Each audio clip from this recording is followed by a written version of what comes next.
Hello everyone, and thank you for holding this hearing on this very important issue of improving transportation across upstate New York. I'm Gary Prophet, the president of the Empire State Passengers Association. We're a statewide volunteer advocacy organization looking to improve all types of public transit across New York State, from connecting to the Montauk Lighthouse all the way to Niagara Falls, including local intercity commuter rail and bus service so that people can visit and enjoy New York State without necessarily having a vehicle to drive to their final location. Just a couple of questions, or a couple of issues that have come up. The EIS for the Empire Corridor, this is something that was started over a decade ago. This clearly needs to be released and the implementation needs to be started.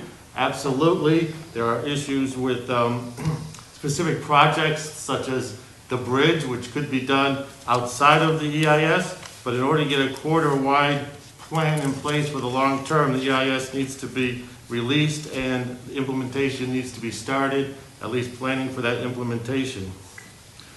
Attached to my written comments is the blueprint for the New York Intercity Passenger Rail. I've attached a couple of page summary as far as how we would see that and the projects that are listed there.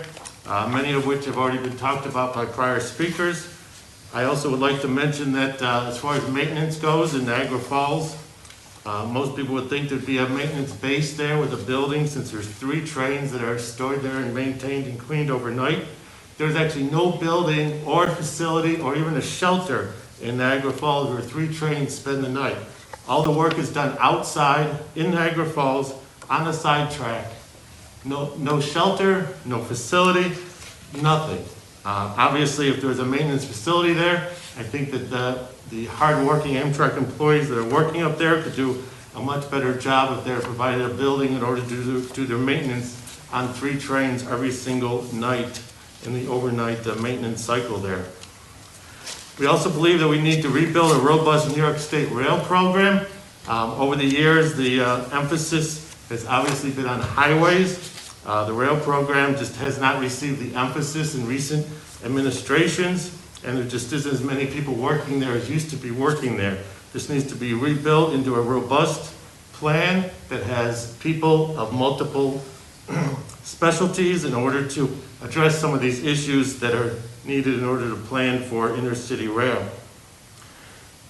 One of the speakers talked about the additional train sets to expand coming in the future. One of the issues we have today is that many trains are operating sold out. Most of the trains operate across New York State with less than 300 seats. On Fridays throughout July and August, every single train leaving New York City going both to west of Albany to Buffalo as well as to Saratoga on Fridays, from 7 in the morning until 7 at night, every single train was completely sold out. Why wasn't equipment added? We asked that question and it was, well, that's all that we have assigned to that service and there's just no more that we can allot to that plan. Rail service is meant to carry passengers, a lot of passengers. Limiting ridership on August Fridays to upstate New York and Saratoga to less than 300 passengers is just not the way to carry and maximize the potential of rail, because guess what? The people that cannot get a ticket on those Friday trains, what are they going to do? They're either most likely, some of them may fly, but most likely they're just going to get in their car and drive from New York City or Poughkeepsie or wherever, drive right up to Syracuse, Rochester, or Buffalo, just adding to the congestion and adding to the pollution. There needs to be more capacity. There were a few select trains that did have 1 extra coach added, but that still is ridership maximizes about 350 passengers on a train leaving New York City on a Friday afternoon in August. We simply need more seats on these more popular trains. Also, intercity rail and mass transit can be used to meet the greenhouse gas emissions and support the New York State Climate Council. Once again, we need more trains, but also more importantly, we need more coaches and more capacity on the trains that do exist. As we heard, as far as capacity issues on CSX across New York State, it certainly is not a problem to add coaches to trains from CSX's perspective. Their concern is adding more trains to their network. It was also disheartening to hear about the lack of sidings that have been taken out of service. At one time, a couple of years ago, when they were talking about the development of the Rochester station, one of the plans was to link two of those sidings that we talked about earlier into a high-speed rail track west from the Rochester station by linking two of those sidings together to make a long track of either 90 or 110 miles an hour. Now that is made more difficult when those sidings are taken out of service. It also reduces the ability for them to promote and allow Amtrak trains to get around CSX trains. Sure, they may give priority, but the less capacity you have out there to give priority reduces the flexibility of the dispatchers to be able to put the Amtrak trains first and get them ahead of CSX trains when you have fewer opportunities for them to pass the freight trains. Much could be done in order for the passenger rail across New York State in order to meet the climate goals by eliminating a lot of people out of their automobiles and getting them onto much more environmentally friendly trains. We also need to work more with other states, such as Vermont, Pennsylvania, and Ohio, as well as Ontario and Quebec. Obviously, right now with COVID, there are no trains operating up to Toronto and up to Montreal. Those are trains that in the past have been very popular, and certainly there's much work that will need to be done in order to rebuild the market for those passengers traveling across the border, as well as improving the service for those people traveling to and from Toronto and to and from Montreal along the Empire Corridor. Syracuse Station, there's certainly opportunities to increase or to make the track and platform improvements, as well as adding additional track there. The platform is definitely in need of improvement up in Syracuse. Also, the Rhinecliff Station, there's been a plan which is supposedly, according to the local officials, to start next year, where Rhinecliff would have high-level platforms and the stairs in the station would be rehabilitated. That would be a very good item.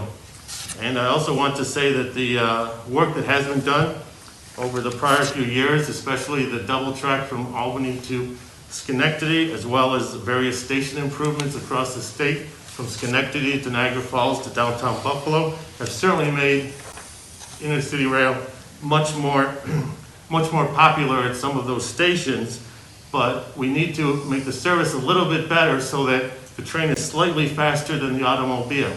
Currently, if you're traveling from Albany to New York, you can get to New York faster on the train than you can by car. If you're going from Albany to Buffalo, you can definitely drive faster on the thruway, assuming you're going the legal speed, than you can on the train. Just a few improvements across the corridor would certainly help to make that speed slightly faster so that the train would be equal to or slightly faster than the car. This doesn't have to be 150 miles an hour. It can just be a mix of 90 mile an hour, 110 mile an hour sections of track in certain spots in order to get you down to a 4-hour Albany to Buffalo time frame. As far as specific projects, there's been lots of studies done in the past. We certainly don't need to do more studies. There was a Hudson Line study done back in 2005. There's been other studies about having certain segments of third track of high-speed rail west of Hoffman's. Obviously, if there's a section of third track that's only for Amtrak, that allows Amtrak to get out of the way of the CSX trains. But obviously, funding needs to be done in order for those capital improvements to happen. And lastly, the New York State needs to work cooperatively with with all the FRA, CSX, business, tourism groups in order to improve intercity rail within New York State and to connecting states. As we've heard, there seems to be a lot of ideas and a lot of items that can be done, but everybody needs to work together in order to get these items done and get these projects done so that the end result is better service to the passenger. Another example that New York State should certainly be looking into is adding to the food service. As many of you know that travel between New York and Albany, there's no food service on those trains. There's only food service on the trains that go all the way to Niagara Falls. One of the reasons is because on the Empire Corridor, all the food service is only loaded in Long Island on Sunnyside Yard. So whatever food is loaded on the train there, that's all that they have for the duration of the trip. There's no food loaded in Albany, there's no food loaded in Buffalo, there's no food loaded in Niagara Falls. So you would need to have the way it used to be before 2005 is you had the ability to stock food on the cafe cars in Albany that was taken away, and that needs to be returned, not only for allowing food service on Albany to New York trains, but also restocking the food service on the trains that go west of Albany so they do not run out of food on holiday weekends or even on popular weekends in the summer. And obviously much work has to be done for the state rail plan and the emphasis on New York State being ready. It certainly sounded like CSX has not exactly agreed to a whole list of improvements, assuming we did get lots of funding from the proposed infrastructure plan. And we certainly need to be in a position where if and when that infrastructure plan is approved and signed into law, that New York State and CSX is ready with a set of projects to take advantage of that funding, because that would be absolutely criminal if that funding was existing and occurred, and then there was not the ability of New York State and CSX to have those agreed upon projects, because at that point they would start negotiating. By the time they get done with all that, other states such as North Carolina, Virginia, Wisconsin, and California could already have applied for and gotten the funding. So New York State needs to be ready for that, and they need to work together in order to have all their ducks in a row so that we can improve service across New York State for all passengers of both New York State and people that are coming for either business or personal or tourism to visit New York State. Thank you for taking the time to listen, and if you have any questions, I will answer them now. Mr. Prophet, thank you very much for your testimony, and for one, I don't have many things to ask you or to argue with you on. Okay.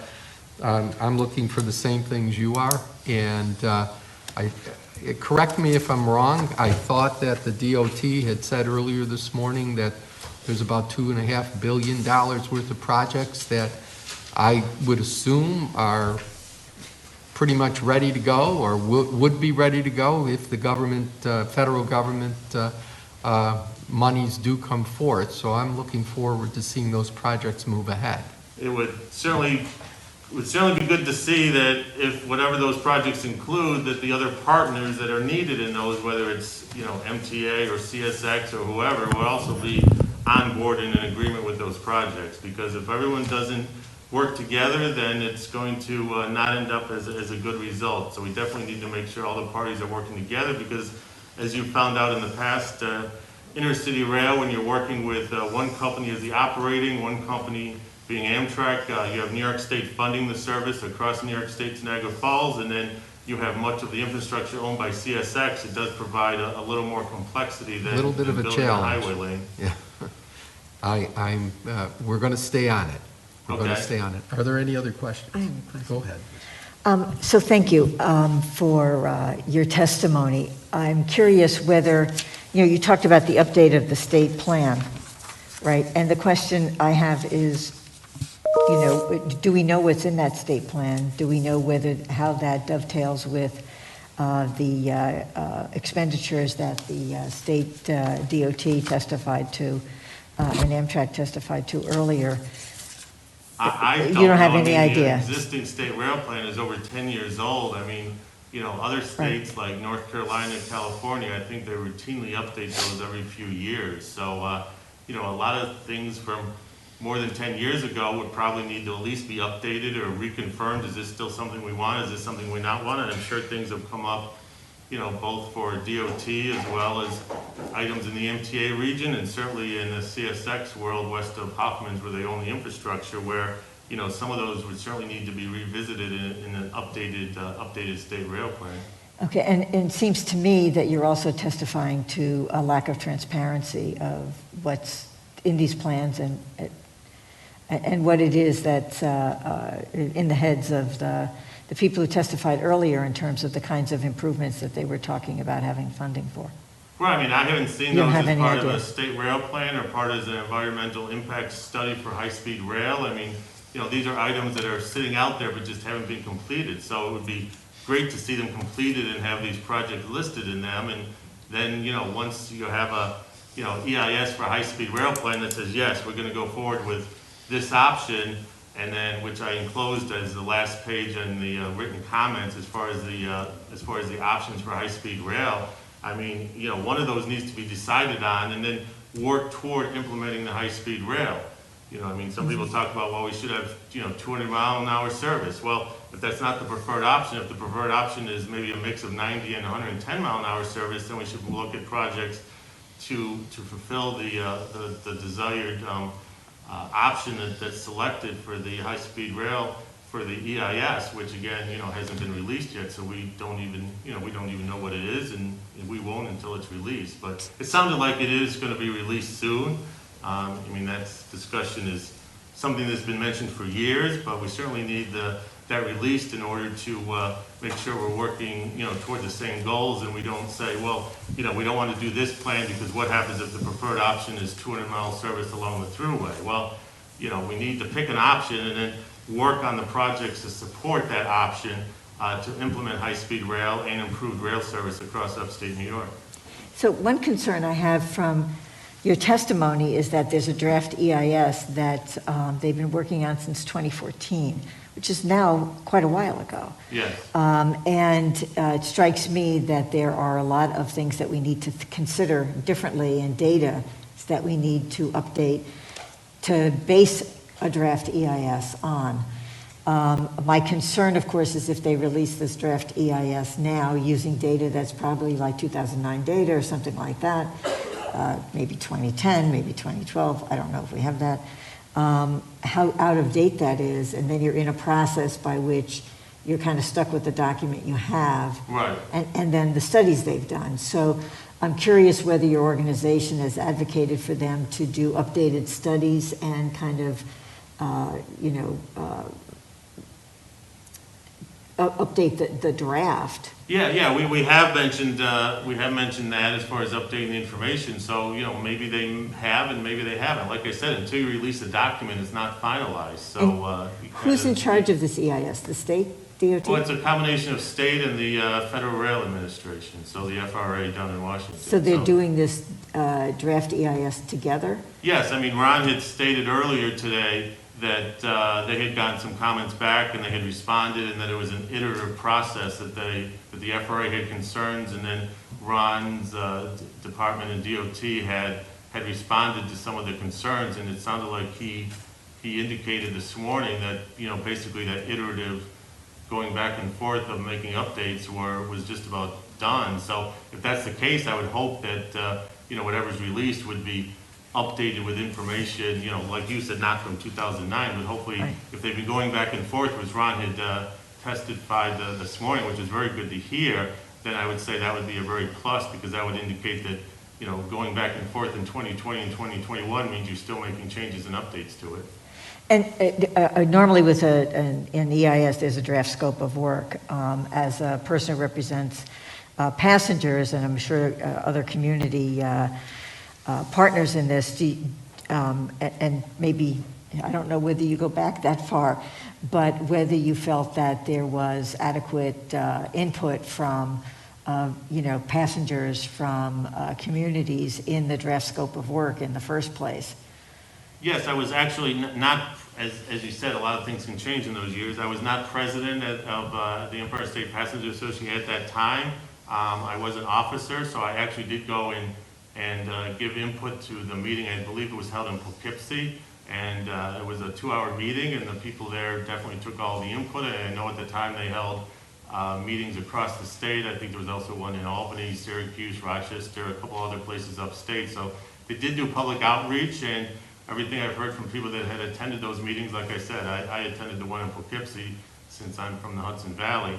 So, they definitely did the outreach at that time. But then the question is, at what point, have they been updating it? There hasn't been any updated, public hearings about that, because everyone's been waiting for the document to finally just be finalized and released by the FRA and DOT. And as a person who is coming in from the outside of the agency and responding to that, were you satisfied with the final scope of work? I mean, I hope so. I don't know. Did you see what do you it? mean? Was that released? Because usually there's a draft scope of work, you put in input, then you come out with a final scope of work that defines what they do in the EIS. Yes. I mean, Okay, so you didn't looked- have issues yes. with the No, final everything scope? looked good, and there were various feedbacks, and like I said, a number of years ago, there was information that had come out, and they're looking for feedback and update on that, and it certainly looked like, they were, in my estimation, they were going down the correct path, and they were looking at definitely working with CSX and also Metro North with the MTA, and they were looking at making the necessary improvements as part of the EIS in order to increase the speed and increase the on-time performance of intercity rail across New York State. So it definitely looked like they were doing everything in a positive way, and they were definitely looking at solving a lot of the things. But at this point, it's like, it's been going on for so long, it's time to just finish it and finalize it, and